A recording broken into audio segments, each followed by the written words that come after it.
का लक्ष्य ही अपने बेटे बेटी भतीजों का कल्याण हो, वो गरीब का कल्याण कर सकता है क्या?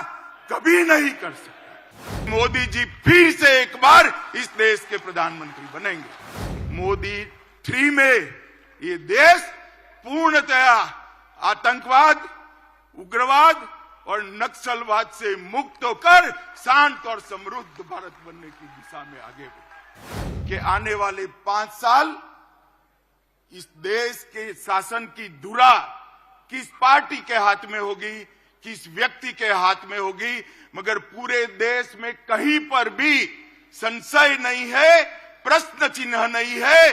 देश ने तय किया है कि मोदी जी फिर से एक बार इस देश के प्रधानमंत्री बनेंगे। साथियों, 75 साल में इस देश ने 17 लोकसभा के चुनाव देखे हैं, 22 सरकारें देखी हैं, 15 प्रधानमंत्री देखे। देश ने जितनी भी सरकारें आई, अपने अपने समय में हर सरकार ने समयानुकूल विकास करने का प्रयास किया है। मगर आज मैं कोई कंफ्यूजन के बगैर कह सकता हूं कि समग्रता से विचार, हर क्षेत्र का विकास और हर व्यक्ति का विकास करने का काम केवल और केवल नरेंद्र मोदी जी के 10 साल में हुआ है। नरेंद्र मोदी जी के 10 साल के अंदर देश सुरक्षित हुआ, देश समृद्धि की ओर आगे बढ़ा। 60 करोड़ गरीब जो आजादी के 75 साल तक, 70 साल तक अपने आप को विकास की प्रक्रिया के बाहर मानते थे, उसको मालूम ही नहीं था कि देश आजाद हुआ, लोकतंत्र आया, मुझे क्या मिला, मेरा क्या हिस्सा।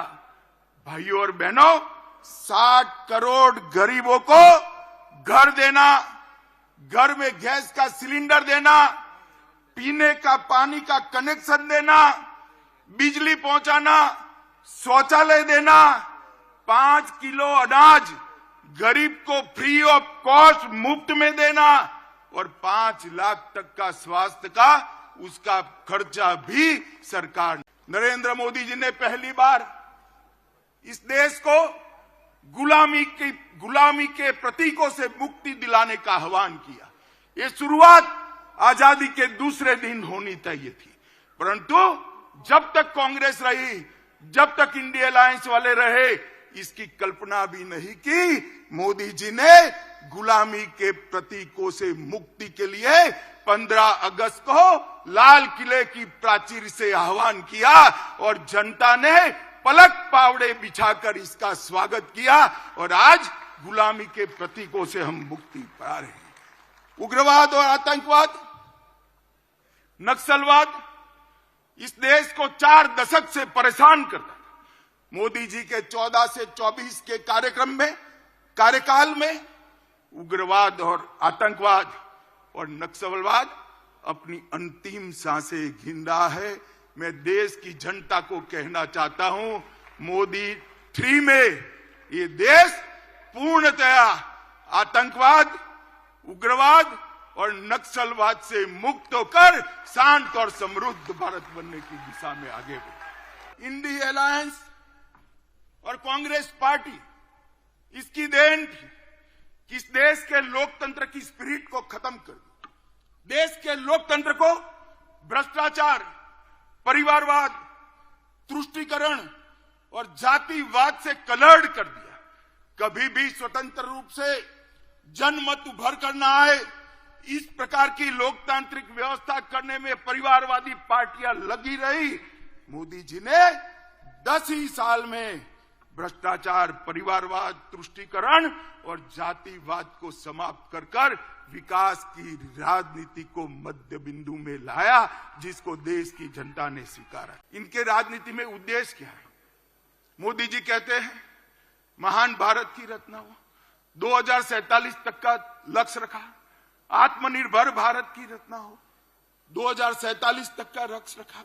सोनिया जी का लक्ष्य राहुल जी को पीएम बनाना, पवार साहब का लक्ष्य बेटी को सीएम बनाना, ममता दीदी का लक्ष्य भतीजे को सीएम बनाना, स्टालिन का लक्ष्य अपने बेटे को सीएम बनाना, लालू प्रसाद जी का लक्ष्य अपने बेटे को सीएम बनाना, उद्धव ठाकरे का लक्ष्य अपने बेटे को सीएम बनाना, और मुलायम सिंह जी बेटे को बनाकर ही गए हैं। अब मुझे एक बात बताइए कार्यकर्ता भाइयों बहनों, जिनका लक्ष्य ही अपने बेटे बेटी भतीजों का कल्याण हो, वो गरीब का कल्याण कर सकता है क्या? कभी नहीं कर सकता। जिनका लक्ष्य ही अपने परिवार के लिए सत्ता हथियाना हो, वो देश का कल्याण कर सकता है क्या?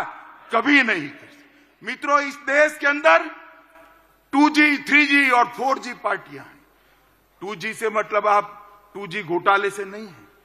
2 generation party, 3 generation party, 4 generation party, 4 पीढ़ी तक नेता नहीं बदलता है। Subscribe to One India channel and never miss an update.